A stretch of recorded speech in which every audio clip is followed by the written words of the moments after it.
Lutfi Aziri ka bërë të ditur se LDK-ja dhe kryetari i saj Lumir Abdigjiku janë në bisedime për t'i dhënë vendit presidentin e tyre të ri. Ai po ashtu ka thënë se LDK-ja është partia e shpresës dhe e besës dhe se do të angazhohet në ditët e mbetura për institucionet funksionale. LDK-ja dhe kryetari Abdigjiku janë në bisedime për t'i dhënë vendit presidentin. Shkrimet në media për ndërimet e pozicioneve janë absolutisht të pavërteta.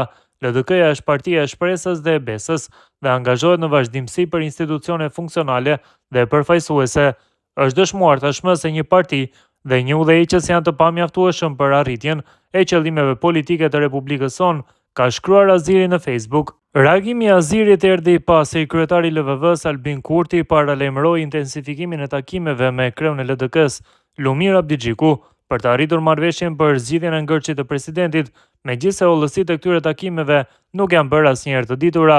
RTV21 raportoi se brenda LVV-s thonë se bisedimet Kurti Abdigjiku janë fokusuar jo vetëm në zgjedhjen e presidentit, por edhe në ndarjen e posteve që përfshin edhe kryetarin e ri të kuvendit. Sipas të njëjtave burime të besueshme për televizionin, në një marrëveshje të mundshme LVV-LDK, në vend të kryetares së kuvendit Albulena Axhiu, do të zgjidhej nën kryetari i LDK-s Lutfi Aziri, ndërsa për presidente do të votojë Albulena Axhiu. Burimet e RTV21 kishin thënë se kandidati për president, një herësh ministri i punëve të jashtme të Kosovës, Glauko Njufca, e ka shprehur gatishmërinë që të riqet nga kandidatura e tij për president në mënyrë që t'ia lirojë vendin Albulena Axhiut. Ndërkohë, kjo marrëveshje e mundshme nuk do të nënkuptonte që LDK-ja të përfshihen në qeverisje me lëvizjen vetvendosje.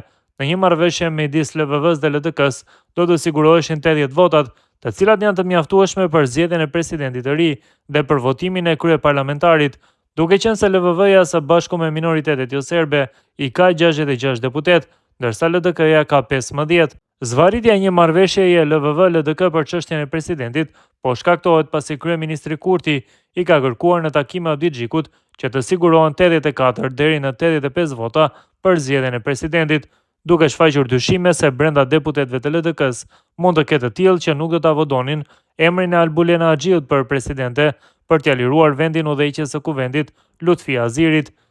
Kreu i LDK-s Lumir Abdigjiku ndërkohë ka prezantuar kryesinë e re të partisë, duke lënë jashtë saj emra me peshë në LDK si Arben Gashi, Besa Gaxheri, Besnik Osmani, Driton Selmanaj, Florian Dushi, Imri Ahmeti, Lirie Kajtazi dhe Xhafer Tahiri.